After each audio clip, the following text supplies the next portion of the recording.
L'Ukraine entre dans sa 4e semaine de guerre. Entre les revirements successifs des dirigeants occidentaux et les mensonges médiatiques, le président ukrainien semble en difficulté. Élément d'explication avec Olivier Frère-Jacques. Il faut reconnaître que l'Ukraine ne pourra pas rejoindre l'OTAN. Cette phrase est celle du président ukrainien Volodymyr Zelensky. Ce n'est pas la première fois que le personnage l'affirme, mais cette position maintenue semble être un préalable à la négociation de paix. Les pourparlers russo-ukrainiens se poursuivent d'ailleurs et la position officielle de Moscou est celle d'une Ukraine libre, indépendante et neutre, pas membre de l'OTAN. C'est en tout cas ce qu'affirme le négociateur du Kremlin, Vladimir Medinsky. Si le président ukrainien dit renoncer à l'OTAN, il demande néanmoins à l'Alliance Atlantique de créer une zone d'exclusion aérienne au-dessus de l'Ukraine.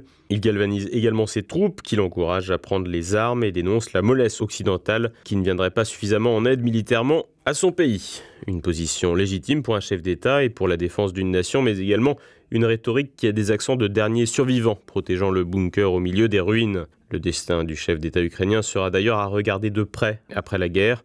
Aujourd'hui porté au nu par l'Occident et même canonisé de son vivant par l'inénarrable Laure Mandeville du Figaro, il sera demain abandonné par ses soutiens d'aujourd'hui à la faveur du revirement des uns ou des autres.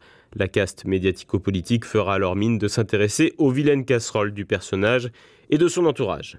Pour l'heure, il semblerait que les Russes ne mettront fin à leur opération qu'une fois l'ensemble de leurs objectifs militaires atteints. Kiev, de son côté, ne semble pas vouloir abandonner non plus. Aucun camp ne voudra perdre la face et la résolution du conflit passera très probablement par un statu quo et un grand perdant, l'Occident, qui sera coupé de la Russie et largement critiqué par l'Ukraine. Un Occident européen qui aura aussi à gérer la question des réfugiés. L'Occident européen, justement, pourra tirer un enseignement majeur de ce conflit, l'incurie diplomatique de l'Union européenne. D'une part, les 27 se sont alignés sur les positions américaines et ont été incapables d'empêcher la guerre.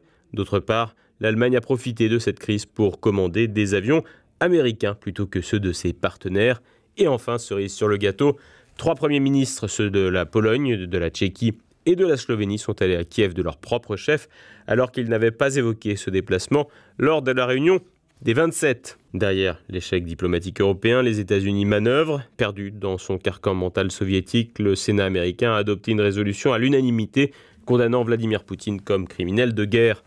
Un vote affligeant venant de l'État auteur d'Hiroshima, de Nagasaki ou plus récemment de l'invasion de l'Irak. En France, les relais habituels des Américains appellent assez naturellement à la guerre, une guerre qu'ils appellent de leur vœu depuis leurs mairies et autres palais. Parmi ceux-ci, Bernard-Henri Lévy, le philosophe milliardaire, a senti l'odeur du sang et s'est précipité sur place. À Odessa, il a été croisé avec un certain Maxime Marchenko, ancien du bataillon Haïdar, dont les exactions ont été reconnues par les services français de l'OFPRA. Un drôle de compagnon de route pour BHL qui fait décidément feu de tout bois. BHL affirme par ailleurs que l'armée russe est en train de perdre la guerre. Il y a quelques années, il annonçait la chute de Bachar al-Assad. Chacun en tirera les conclusions qu'il voudra. Côté politique, le chef de file des parlementaires LREM à l'Assemblée, Christophe Castaner, a publié un courrier envoyé à l'ambassadeur de Russie en France pour dénoncer l'envoi d'un dossier de presse de la part des autorités russes sur l'épisode de la maternité de Marioupol. Cet épisode, que nous vous évoquions dans un précédent journal, est entouré de zones d'ombre et Moscou le qualifie de mise en scène. Cette hypothèse semble de plus en plus probable et de nombreux médias qui avaient relayé un peu vite l'information n'en parlent aujourd'hui plus du tout. Peu importe pour l'ancien ministre Castaner, pour lui il s'agit de propagande. En attendant, loin des gesticulations politico-médiatiques, la guerre, elle, tue vraiment et provoque un désastre humanitaire.